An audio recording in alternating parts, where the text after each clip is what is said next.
제2차 세계대전이 마무리되는 과정에서 연합군에게는 매우 의미가 깊고 중요한 두 날이 있었습니다. 한 날은 1944년 연합군이 독일군을 패배시키기 위해서 노르망디 해안에 상륙을 하던 날이었습니다.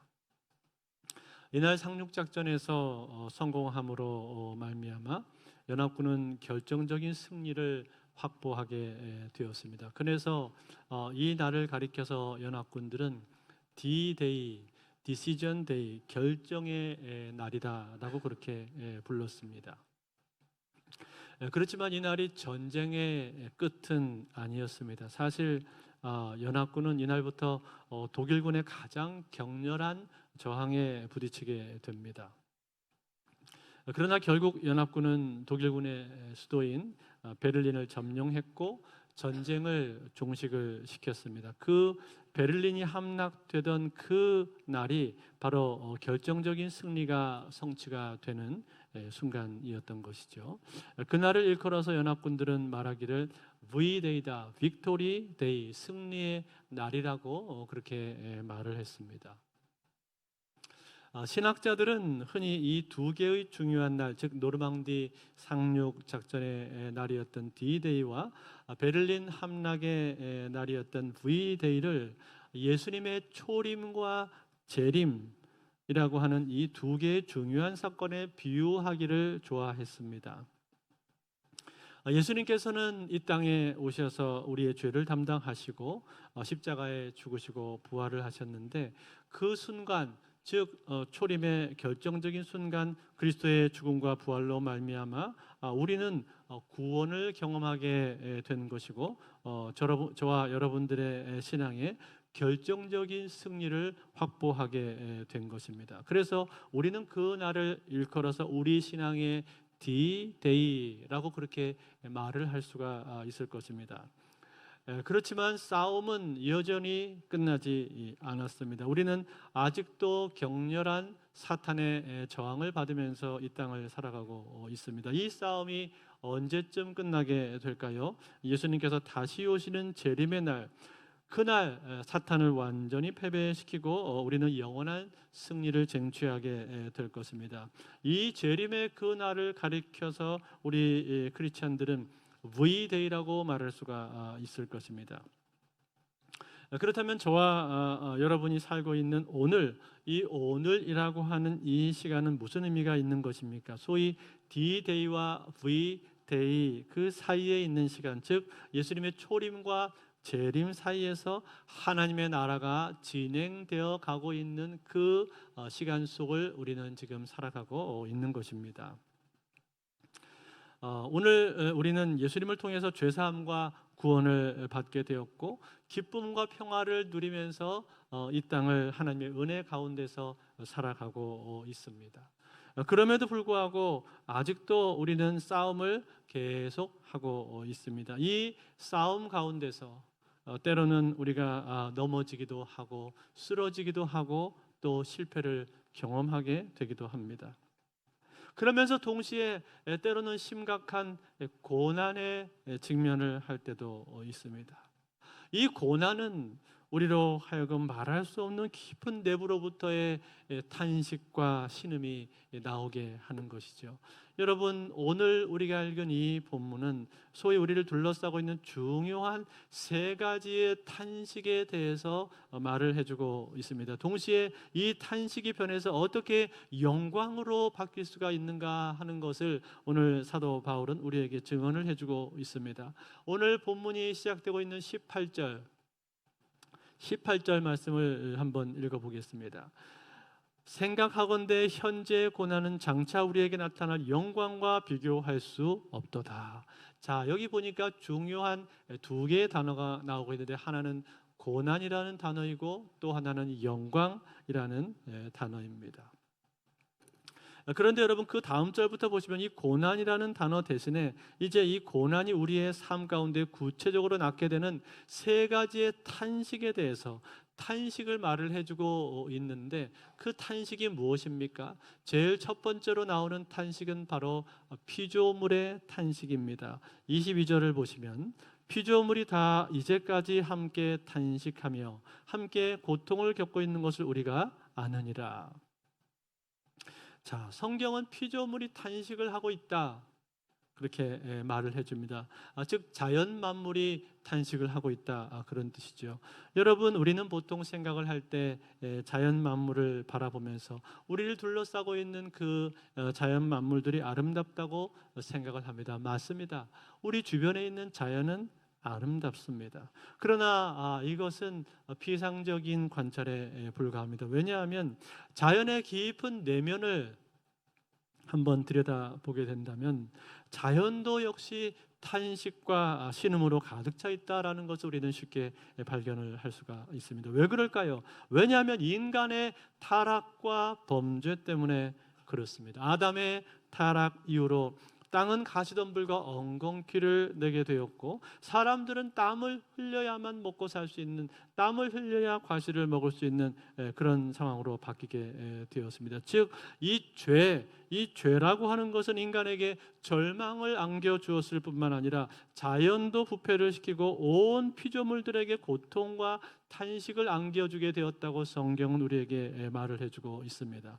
오늘 본문에 나타난 이 피조물들의 상태를 묘사하는 단어들을 한번 보십시오. 20절 이하에 나오는 단어들을 보시면 주로 허무, 썩음, 종노릇, 고통 등등 이러한 단어, 아픔과 고통을 묘사해주는 그러한 단어들로 피조물들을 묘사해주고 있지 않습니까? 여기에 대해서 유명한 일본의 신학자였었던 우찌무라 간조 선생은 이 로마서 8장을 강해를 하면서 자연의 탄식에 대해서 이 자연의 탄식을 이렇게 탁월한 언어로 묘사를 해 주었습니다. 한번 들어보세요. 사람은 천연의 미, 자연의 아름다움을 말한다. 하지만 그 미는 겨우 표면으로 그친다. 이면으로 들어가면 자연은 미가 아니라 추위다. 조화가 아니라 훈련이고 평화가 아니라 전쟁이다. 여름에 야산에 백합화가 피기를 다투는 양상은 아름답지만 촌충과 벌레가 끼는 모습은 얼마나 살벌하고 파괴적인가. 시인의 마음은 이것을 보면서 공포에 떨고 또 신비의 노래는 끊겨버리리라. 뱀은 개구리를 잡아서 삼키려 하고 개구리는 벌레를 잡아먹으려고 하고 벌레는 서로를 죽이려고 하지 않는가. 뱀을 노리는 독수리가 있고 독수리를 노리는 다른 새가 있다. 꾀꼬리의 소리가 아름답다고 할지라도 뱀은 그 둥지에 침입해서 알을 삼키려고 하고 매는 그 새끼와 어미새를 엿보며 둥지 속에 단란함을 깨뜨리고 있지 아니한가.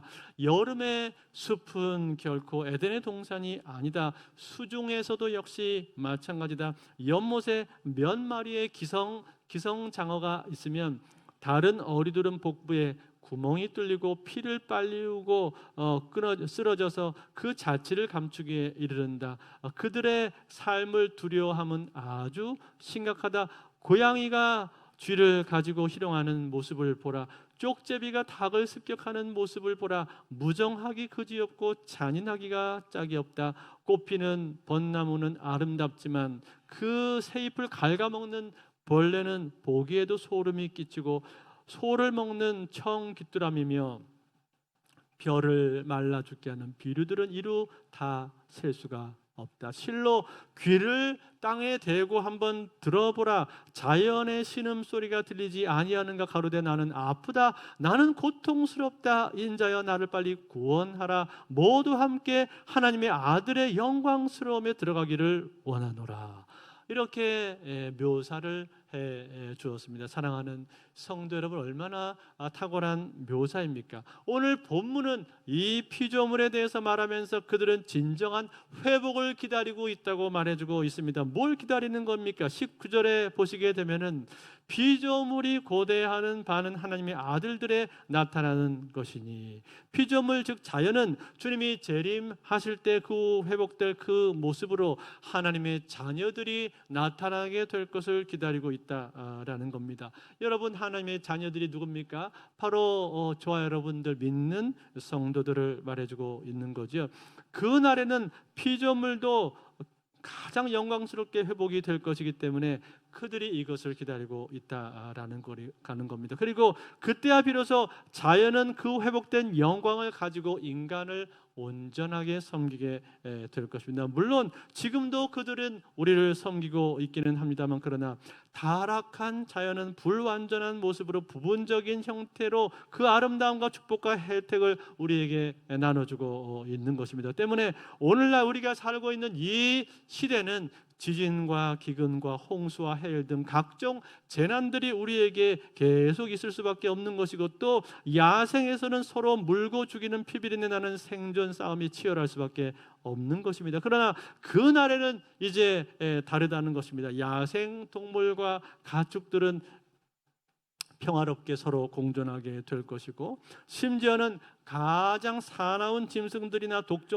독충들조차도 우리를 해할 수 없는 완전한 평화를 누리게 된다라는 겁니다. 즉 모든 부조리와 모순이 다 청산이 되어 버리는 것이고, 완전한 상태에서의 미의 회복과 축복의 회복과 영광의 회복을 우리가 누리게 된다라는 겁니다. 그때까지 자연은 이러한 탄식을 계속 할 수밖에 없다는 것, 즉 고통 속에서 회복을 기다리고 있는 것입니다. 주님이 다시 오실 그때 모든 피조물들은 그 완성될 그 날을 기다리고 있는 겁니다. 이것이 바로 피조물들이 가지고 있는 탄식인 것입니다. 그런가 하면 여러분, 두 번째입니다. 두 번째로, 성경은 피조물들만 탄식을 하고 있는 것이 아니라 우리 이 성도들도 탄식을 하고 있다, 그렇게 말씀합니다. 오늘 23절인데 23절을 같이 한번 볼까요? 같이 읽겠습니다. 시작. 그뿐 아니라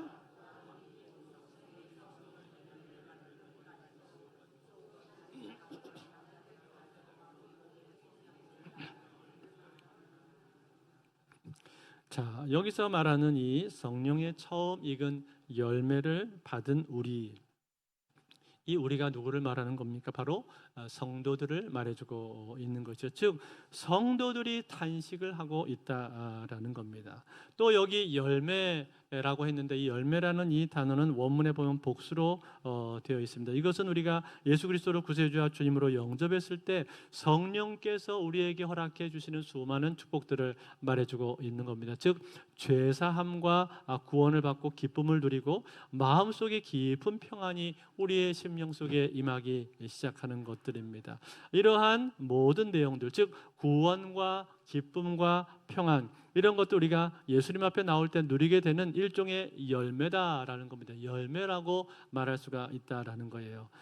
그렇지만 여러분, 이러한 것들은요, 장차 우리가 먼 훗날 영광의 날, 마지막 날에 누리게 될 그 성도들의 위대한 축복과 비교해 보자면 그것은 작은 서곡에 불과한 것입니다.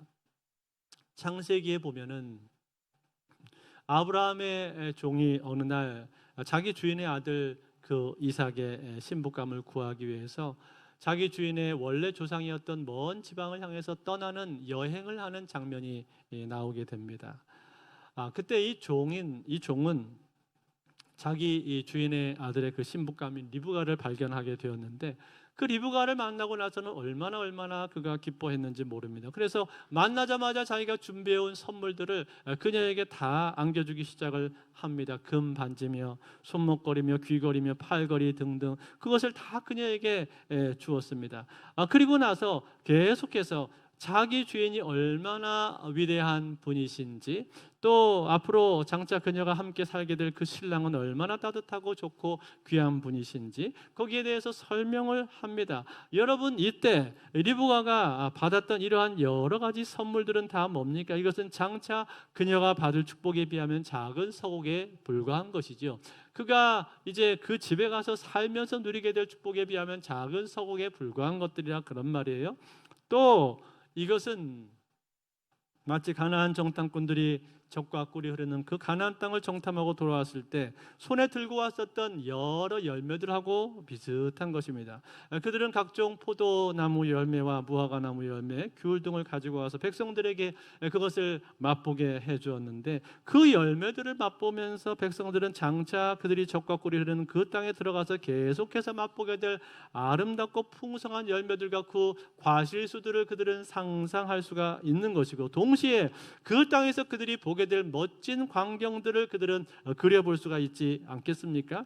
이렇게 미리 맛보게 되는 것, 이것을 뭐라고 말을 하는가 하니 에피타이저 전체라고 그렇게 말을 하는데, 주님은 우리가 주님 앞에 왔을 때 장차 천국에 가서 누리게 될 그 영광스러운 축복을 이 땅에서 미리 조금 누릴 수 있도록 우리에게 허락해 주신다라는 거예요. 그러나 여러분, 우리가 이 땅에서 누리게 되는 이러한 기쁨과 평안과 감사함들은 에피타이저에 불과한 것입니다. 장차 우리가 가게 될 그 하나님의 나라 천국에서는 더 크고 완전한 영광을 우리가 그곳에서 누리게 된다는 거예요. 이곳에서 감히 상상할 수 없을 정도의 찬란한 영광과 기쁨을 누리게 된다라는 겁니다. 그렇기 때문에 우리는 이 에피타이저들을 맛보면서 무슨 생각을 하는 겁니까? 주님이 앞으로 얼마나 나를 더 크게 축복을 해 주실 것인가, 얼마나 환상적인 것들이 나의 인생 가운데 펼쳐지게 될 것인가, 장차 내가 경험하게 될 영광은 얼마나 찬란하고 그리고 빛나는 것일까, 그것을 상상하면서 더욱더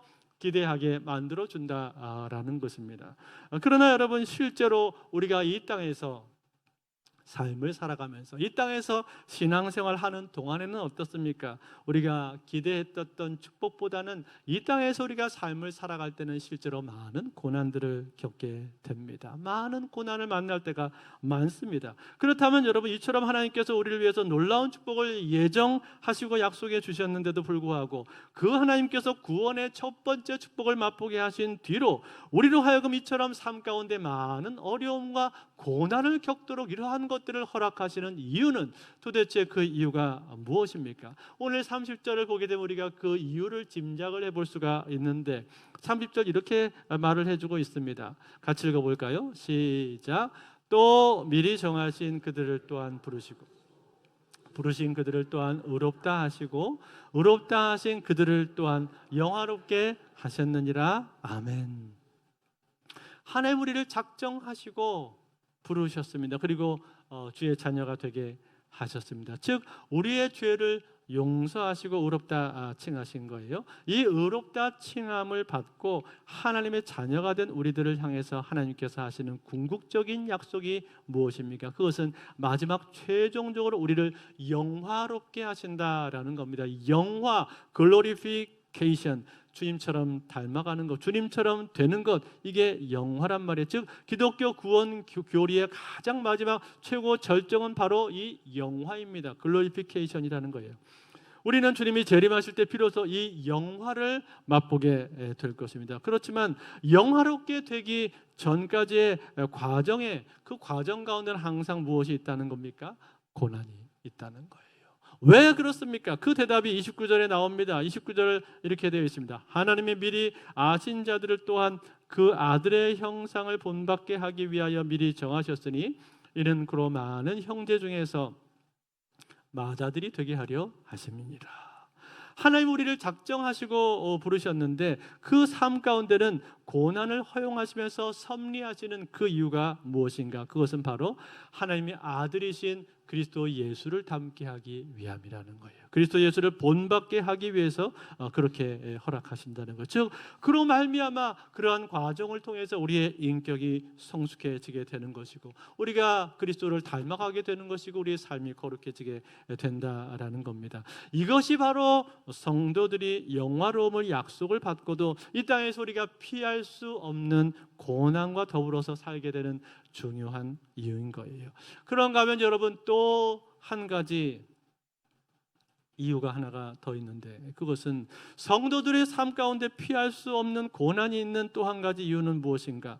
그것은 우리의 영혼의 구속에도 불구하고 아직 우리의 몸의 구속은 성취되지가 않았기 때문에 그렇습니다. 오늘 23절 말씀인데 23절을 한번 다시 읽겠습니다. 23절 시작. 그뿐 아니라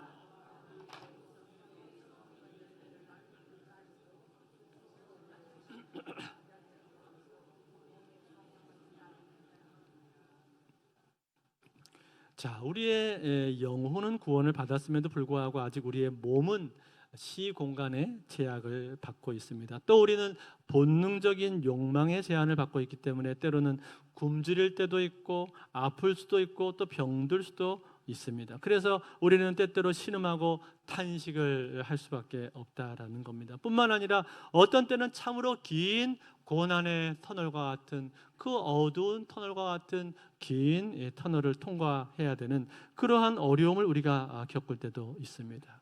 그럴 때는 우리가 그 고난의 터널을 통과하면서 신음하고 우리는 탄식을 할 수밖에 없고, 그리고 그 고난의 건너편에는 분명히 영광이 있음에도 불구하고 그 영광이 우리의 눈에는 그 순간에 잘 보이지가 않기 때문에 우리는 그 고난 가운데서 하나님 앞에 탄식하면서 때로는 이렇게 하나님 앞에 질문을 던질 때도 있습니다. 주여, 내가 이처럼 큰 고통과 아픔 가운데 있는데, 이와 같은 고난 가운데 있는데 주님 도대체 어디 계십니까? 왜 주님이 이러한 상황 가운데 있는 나를 그냥 내버려 두시는 것입니까? 그러면서 우리는 하나님께 질문을 던지고 항변을 할 때가 있습니다. 여러분, 우리가 시편을 읽다 보면요, 시편을 읽는 중에 종종 시편 기자가 이런 질문을 던지지 않습니까? 하나님은 어디 계십니까? 이런 질문을 시편 기자가 던지지 않습니까? 그래서 이 성경학자들은 시편을 보면서 시편에 나타난 하나님에 대해서 말할 때 그들은 숨어 계시는 하나님이시다, 히든 갓, 그렇게 표현을 했었습니다. 여러분, 살면서 우리가 하나님이 숨어 계신다라고 그렇게 느낄 때가 있으셨습니까? 영국의 유명한 크리스찬 문학가 한 분이 숨어 계시는 하나님이라는 제목으로 수필을 쓴 적이 있습니다. 이분은 수필 속에서 자신의 경험을 통해서 어떻게 숨어 계신 하나님을 그가 이해하게 되었는지를 이렇게 설명을 해주고 있습니다. 이분이 결혼을 해서 아이를 낳았습니다. 아주 작고 귀여운 아가였는데 이 아가를 침대에 눕혀놓고는 잠을 재운 뒤에 불을 끄고 자기 방으로 돌아왔습니다. 그런데 얼마 후에 이 아기가 울기 시작합니다. 당장이라도 쫓아 달려가서 이 아기를 달래주고 도와주고 재워주고 싶었지만, 그러나 이 아기가 독립적인 인격으로 성장하도록 하기 위해서 이 엄마는 그 자리에서 참습니다. 울음소리는 점점 더 커져만 갔습니다. 엄마는 함께 울고 싶었습니다. 그러나 그녀는 기다립니다. 엄마는 작은 소리로 홀로 이렇게 외쳤습니다. 아가야, 나는 너한테서 멀리 떨어져 있지 않단다. 얼마든지 엄마는 너를 도와줄 수가 있어. 그러나 너는 이 어려움을 극복해야만 해. 울음을 이기고 혼자 그 방에서 자는 법을 배워야만 한단다. 이러한 독백을 그녀가 하던 중에 그 순간 갑자기 그녀는 자신이 질문했던 그 시편 속에서 나타난 숨어 계신 하나님에 대해서 비로소 이해를 하게 되었다고 고백을 하고 있습니다. 사랑하는 성도 여러분, 그렇습니다. 우리의 삶이 곤고하고 여러 가지 어려운 일 가운데 처했을 때 우리는 하나님이 내 곁에 계시지 않는다고 생각할 때가 있습니다. 멀리 계시든지 아니면 하나님이 나한테 관심이 없든지 그렇게 생각할 때가 있습니다. 그러나 여러분, 그 순간에 숨어 계시는 하나님의 모습을 한번 떠올려 보시기 바랍니다. 그분은 우리를 얼마든지 도와주실 수가 있지만 때로 우리의 성숙을 위해서, 우리의 연단을 위해서 그 자리에서 숨어 계신 모습으로 탄식하면서 조용히 우리를 바라보실 때가 있습니다. 그러면서 우리를 마음속으로 응원하고 계신 거예요. 그렇기 때문에 우리는 피할 수 없이 성숙을 위해서 신음과 고통을 이 땅을 살아갈 때 경험하게 된다는 겁니다. 여기에 성도의 탄식이 있는 것입니다. 그렇기 때문에 이 탄식과 고난에 대해서 오늘 성경은 우리가 이 땅에서 겪는 고난이 저주가 아니라 축복이다 라고 우리에게 말씀을 해주고 있습니다. 오늘 17절에 보면 이렇게 되어 있습니다. 17절 말씀을 같이 보겠습니다. 시작. 자녀이면 또한 상속자 곧 하나님의 상속자요 그리스도와 함께한 상속자니 우리가 그와 함께 영광을 받기 위하여 고난도 함께 받아야 할 것이니라. 아멘. 영광을 받기 위하여는 고난도 함께 받아야 된다고 말해주고 있습니다. 여러분, 1세기 그리스도인들의 삶 가운데는 고난이 많았습니다.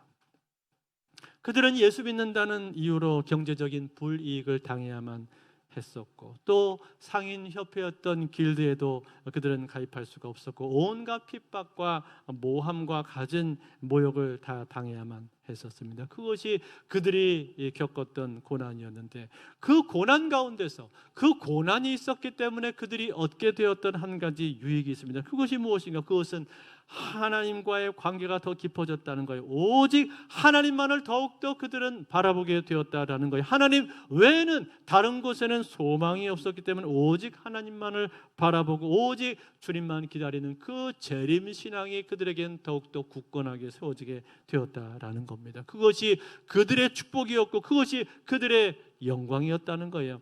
아니 여러분, 그들뿐만이 아니라 사도 바울을 한번 보십시오. 사도 바울은 고난을 많이 겪었던 사람인데 그가 회심한 뒤로 한 가지 해결되지 않는 문제가 있었습니다. 그것은 무엇인가? 바로 그가 육체의 가시라고 스스로 말을 했던 것인데, 고린도후서 12장 7절에 보면은 이렇게 말씀해 줍니다. 여러 계시를 받은 것이 지극히 크므로 너무 자만하지 않게 하시려고 내 육체에 가시고 사탄의 사자를 주셨으니 이는 나를 쳐서 너무 자만하지 않게 하려 하심이라.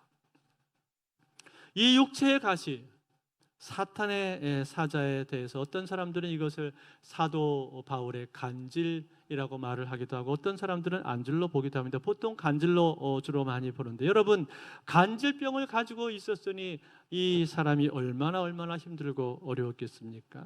한창 복음을 전하고 앞에서 말씀을 전하고 있는데 갑자기 몸에 이 발작이 찾아오게 되어서 뒤로 나자빠져서 누워서 파르르 떨게 되었다면 그 모습을 지켜보는 사람들은 과연 얼마나 놀랬겠습니까? 그러니 이것을 좀 없애달라고 하나님 앞에 그가 부르짖지 않을 수가 없었던 것이죠. 그래서 하나님 앞에 간절히 기도했던 거예요. 그런데 결과적으로 어떻게 되었습니까? 결과적으로 고린도후서 12장 8절과 9절에 보면 이렇게 나옵니다. 같이 한번 볼까요? 같이 읽겠습니다. 시작. 이것이 내게서 떠나가게 하기 위하여 내가 3번 주께 간구하였더니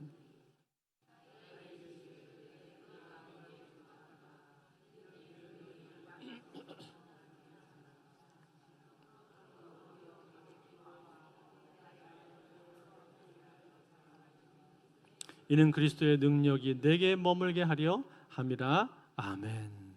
3번 그가 하나님 앞에 기도했다는 거예요. 3번 기도했다는 말은 딱 3마디 기도했다는 뜻이 아니라 아주 진중하게 작정 기도를 하거나 금식 기도를 하거나, 우리도 뭐 20일, 40일 이렇게 작정 기도 하듯이 그렇게 하나님 앞에 진중하게 3번을 정하고 기도를 했다라는 거예요. 하나님, 이것을 좀 없애 주십시오. 이것 때문에 도무지 사역에 지장을 받습니다. 이게 내 사역 가운데 큰 장애물이 됩니다. 그러니 이걸 좀 가져가 주십시오라고 간절히 하나님 앞에 매달리고 그가 기도를 했다는 거예요. 그런데 결과가 어떻게 되었다는 거예요? 대답이 어떻게 온 겁니까? 내 은혜가 너에게 족하도다.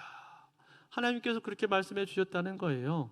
즉 하나님이 들어주시지를 않은 거예요. 그러면서 괜찮다고 말씀을 해 주셨습니다. 그거 너한테 있어도 괜찮다. 오히려 약한 그때가 더 강한 법이다. 그렇게 말씀을 해주면서 하나님께서 거절하신 것입니다. 그러니 여러분, 결국 어떻게 되었습니까? 이 기도에 대한 응답을 이렇게 받은 사도 바울이 그 이후의 삶을 어떻게 살았겠습니까?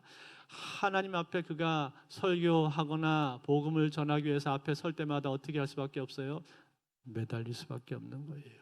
하나님 앞에 철저히 매달려서 하나님이시여, 이 순간에 나를 좀 붙들어 주시옵소서, 나를 붙들어 주셔서 이 간절히 이 복음 사역을 방해하지 않도록 나를 잡아 주옵소서. 간절히 기도하고 매달릴 수밖에 없는 것이죠. 그럴 수밖에 없는 것이, 하나님께서 붙들어 주지 않으면 중간에 말씀 전하다가 또 뒤로 나자빠져서 파르르 할 텐데 그 순간에 철저하게 하나님을 의지할 수밖에 없는 것 아닙니까? 그러니 더 그 설교 가운데 능력이 나타나게 되었다는 거예요. 그래서 마지막 고린도후서 12장 10절에 이렇게 말합니다. 같이 읽겠습니다. 시작.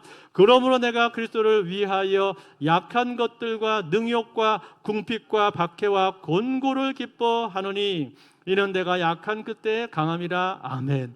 약한 그때 더 강해졌다는 거예요. 자기가 이러한 약점을 가지고 있었기 때문에, 이러한 큰 어려움이 있었기 때문에 오히려 더 하나님께 매달릴 수밖에 없었고, 그로 말미암아서 자기에게는 그리스도의 능력이 더 풍성하게 드러나게 되었다라는 겁니다. 이게 놀라운 고백 아닙니까? 사랑하는 성도 여러분, 그렇습니다.